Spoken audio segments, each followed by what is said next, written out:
ये ज़िंदगी है साहिब, उलझेगी नहीं तो सुलझेगी कैसे, बिखरेगी नहीं तो निखरेगी कैसे। बड़ा गज़ब का नज़ारा है इस अजीब सी दुनिया का।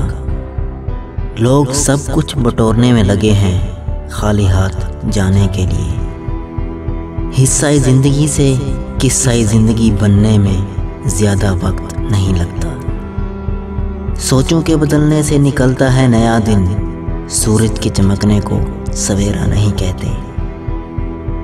ज़िंदगी एक बार मिलती है, सरासर गलत तस्वुर है। ज़िंदगी तो हर रोज़ मिलती है, दरअसल मौत सिर्फ एक बार मिलती है।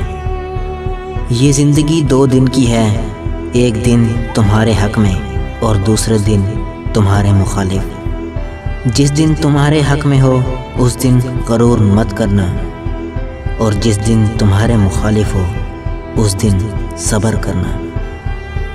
ज़िंदगी हमेशा एक नया मौका देती है, आसान लफ्ज़ों में उसे आज कहते हैं। माज़ी बदल नहीं सकता मगर हाल और मुस्तक़बिल आज भी हमारी मुट्ठी में है।